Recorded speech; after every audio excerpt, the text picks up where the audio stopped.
एक जाने माने लद्दाख राज्य की मांग करने वाले कार्यकर्ता को गिरफ्तार कर लिया गया है और यह गिरफ्तारी राज्य के दर्जे और संवैधानिक सुरक्षा उपायों की मांग कर रहे प्रदर्शनकारियों पर हिंसक कार्रवाई के कुछ ही दिनों बाद हुई है। ये कहानी केवल एक गिरफ्तारी के बारे में नहीं है। ये लोकतंत्र, लोगों की आवाज, लद्दाख के भविष्य और पीएम मोदी द्वारा नेतृत्व वाली भारत सरकार द्वारा विरोध को संभालने के तरीके के बारे में है। तो आइए इसे चरण दर चरण समझते हैं। लद्दाख में क्या हुआ, लोग विरोध क्यों कर रहे हैं, इस कार्यकर्ता की गिरफ्तारी इतनी महत्वपूर्ण क्यों है और इसका भारतीय लोकतंत्र के भविष्य के लिए क्या मतलब है। हाल ही में लद्दाख पुलिस ने लेह एपेक्स बॉडी और कारगिल डेमोक्रेटिक अलायंस के सबसे मुखर नेताओं में से एक को गिरफ्तार किया। ये दोनों संगठन लद्दाख के राज्य के दर्जे की मांग का नेतृत्व कर रहे हैं। यह गिरफ्तारी लेह में हिंसक पुलिस कार्रवाई के कुछ ही दिनों बाद हुई है, जहां शांतिपूर्ण प्रदर्शनकारी, जिनमें भिक्षु, महिलाएं और छात्र शामिल थे, पर लाठीचार्ज किया गया और उन्हें तितर-बितर कर दिया गया। सुरक्षा बलों द्वारा प्रदर्शनकारियों को सड़कों पर घसीटे जाने के वीडियो वायरल हो गए, जिससे देश भर में आक्रोश फैल गया। इस कार्यकर्ता पर अशांति भड़काने और कथित तौर पर हिंसा उकसाने का आरोप लगाया गया है। लेकिन स्थानीय लोगों का तर्क है कि पुलिस द्वारा बल प्रयोग किए जाने तक प्रदर्शन शांतिपूर्ण थे। कई लोगों का मानना है कि ये गिरफ्तारी लद्दाख के नेतृत्व को चुप कराने का एक प्रयास है। इसे समझने के लिए हमें 2019 में वापस जाना होगा, जब अनुच्छेद 370 को निरस्त कर दिया गया और जम्मू कश्मीर का विभाजन हुआ। लद्दाख को अलग करके एक केंद्र शासित प्रदेश यानी कि यूटी बना दिया गया। लद्दाख में कई लोगों ने शुरुआत में इस कदम का स्वागत किया था, क्योंकि उन्हें लगा कि यूटी का दर्जा मिलने से दिल्ली से सीधा जुड़ाव होगा और अधिक विकास होगा। लेकिन असल में क्या हुआ? जम्मू कश्मीर के विपरीत लद्दाख को चुनी हुई विधानसभा के बिना छोड़ दिया गया।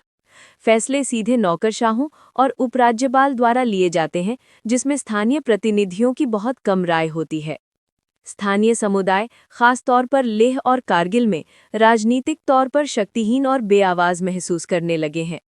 इसके अलावा लद्दाख निम्नलिखित का सामना कर रहा है: पर्यावरण के लिए खतरा, अनियंत्रित पर्यटन और औद्योगिक परियोजनाओं के कारण; भूमि असुरक्षा, क्योंकि लोगों को डर है कि अनुच्छेद 371 जैसे संवैधानिक सुरक्षा उपायों के बिना बाहरी लोग उनकी जमीन और संसाधनों पर कब्जा कर सकते हैं; रोजगार असुरक्षा, क्योंकि सरकारी नौकरी के अवसर सिकुड़ रहे हैं और स्थानीय लोग लद्दाखियों के लिए आरक्षण और सुरक्षा की मांग कर रहे हैं। इसलिए प्रदर्शन अचानक नहीं है, वे राज्य के दर्जे, संविधान के तहत छठी अनुसूची की सुरक्षा और लोकतांत्रिक अधिकारों के बारे में है। गिरफ्तार नेता की भूमिका। गिरफ्तार नेता लद्दाख की सबसे सम्मानित आवाज़ों में से एक हैं, जो रैलियों, भूख हड़तालों और संवाद मंचों के आयोजन के लिए जाने जाते हैं। वो इसकी मांग कर रहे हैं: लद्दाख के लिए पूर्ण राज्य का दर्जा, छठी अनुसूची की सुरक्षा, जो लद्दाख के आदिवासी समुदायों को जमीन, संस्कृति और संसाधनों पर नियंत्रण देगी; लोकतांत्रिक संस्थाएं, जैसे कि एक विधानसभा, ताकि स्थानीय लोग अपना भविष्य तय कर सकें। उन्हें गिरफ्तार करके सरकार ने कड़ा संदेश दिया है कि विरोध बर्दाश्त नहीं किया जाएगा। लेकिन विडंबना यह है कि इससे वो और भी ज्यादा लोकप्रिय हो गए हैं। पूरे लद्दाख में लोग अब कह रहे हैं कि अगर वे उन्हें गिरफ्तार कर सकते हैं तो हम में से कोई भी सुरक्षित नहीं है। दमन का पैटर्न। यहाँ बड़ा मुद्दा केवल एक गिरफ्तारी नहीं है, बल्कि दमन का पैटर्न है। डेट को 23,000 लोग शांतिपूर्ण तरीके से लेह में इकट्ठे हुए, भारतीय झंडे लहरा रहे थे और लोकतंत्र के लिए नारे लगा रहे थे। संवाद में शामिल होने के बजाय पुलिस ने लाठीचार्ज शुरू कर दिया, आंसू गैस का इस्तेमाल किया और कई प्रदर्शनकारियों को गिरफ्तार कर लिया। प्रत्यक्षदर्शी कहते हैं कि हेमिस और थिग से मठ के भिक्षुओं को पीटा गया। बुजुर्ग प्रदर्शनकारी बेहोश हो गए। रैली को कवर कर रहे पत्रकारों को धमकी दी गई। ये तस्वीरें वायरल हो गई, जिसमें #SaveLadakh जैसे हैशटैग सोशल मीडिया पर ट्रेंड कर रहे थे। यहाँ तक कि विपक्षी दलों, नागरिक समाज समूहों और अंतर्राष्ट्रीय मीडिया ने भी लद्दाख के प्रति भारत के व्यवहार पर सवाल उठाना शुरू कर दिया है। सरकार की रणनीति और चुनौतियाँ। आलोचकों का तर्क है कि इसके 3 मुख्य कारण हैं। नियंत्रण।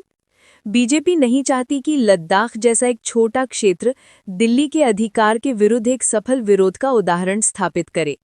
अगर लद्दाख को राज्य का दर्जा मिलता है तो अन्य लोग भी यही मांग कर सकते हैं। रणनीतिक महत्व। लद्दाख चीन और पाकिस्तान दोनों के साथ सीमाएं साझा करता है। सुरक्षा के कारणों से सरकार इसे केंद्र के कड़े नियंत्रण में रखना चाहती है। कथा प्रबंधन।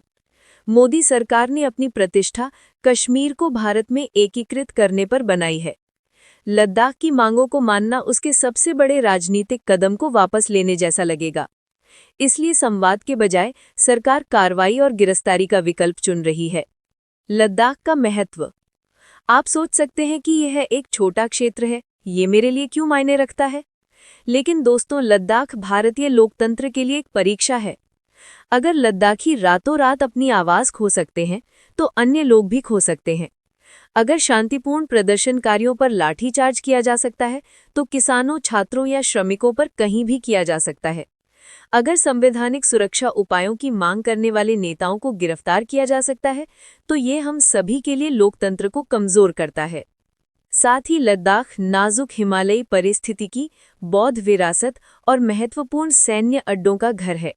यहाँ जो होता है वो न केवल लद्दाखियों बल्कि पूरे भारत को प्रभावित करता है। आंदोलन आगे बढ़ रहा है। दमन के बावजूद आंदोलन मजबूत हो रहा है। दिल्ली और जम्मू के छात्रों ने एकजुटता विरोध शुरू कर दिया है। पूरे लद्दाख के मठ कार्रवाई की निंदा करते हुए सार्वजनिक बयान जारी कर रहे हैं। राष्ट्रीय विपक्षी नेता धीरे धीरे संसद में इस मुद्दे को उठाना शुरू कर रहे हैं। #लद्दाख वांट्स स्टेटहुड और #डेमोक्रेसी इन डेंजर जैसे सोशल मीडिया अभियान ट्रेंड कर रहे हैं। आगे क्या होगा? कानूनी लड़ाई। कार्यकर्ता अदालत में गिरफ्तारी को चुनौती देने की तैयारी कर रहे हैं। बड़े पैमाने पर लामबंदी। अगर दमन जारी रहता है तो लद्दाख ही नहीं बल्कि पूरे भारत में बड़े प्रदर्शन भड़क सकते हैं। सरकार की रणनीति। मोदी सरकार दुविधा में है। और सख्ती से कार्रवाई करें और वैश्विक आलोचना का जोखिम उठाएं, या संवाद शुरू करें और राजनीतिक शर्मिंदगी का जोखिम उठाएं। तो दोस्तों, एक लद्दाखी कार्यकर्ता की गिरफ्तारी एक लोकल स्टोरी जैसी लग सकती है, लेकिन हकीकत में यह शक्ति के केंद्रीकरण और लोकतांत्रिक अधिकारों के बीच की बड़ी लड़ाई को दर्शाती है। लद्दाखियों के लिए ये उनकी संस्कृति, पर्यावरण और पहचान के अस्तित्व के बारे में है। हम बाकी लोगों के लिए यह एक याद दिलाता है, लोकतंत्र नाजुक है। अगर आज लद्दाख में लोगों की आवाज दबाई जाती है तो कल ये कहीं और भी हो सकता है। आप क्या सोचते हैं? क्या लद्दाख को राज्य का दर्जा और 6ठी अनुसूची की सुरक्षा दी जानी चाहिए, या फिर मोदी सरकार इसे सख्त केंद्रीय नियंत्रण में रखकर सही कर रही है? कमेंट्स में मुझे बताइए। अगर आपको ये वीडियो जानकारीपूर्ण लगा तो लाइक, शेयर और सब्सक्राइब करना ना भूलें। आपका समर्थन उन आवाज़ों को बाहर लाने में मदद करता है जिन्हें मेनस्ट्रीम मीडिया अक्सर अनदेखा कर देता है। अगले वीडियो में मिलते हैं।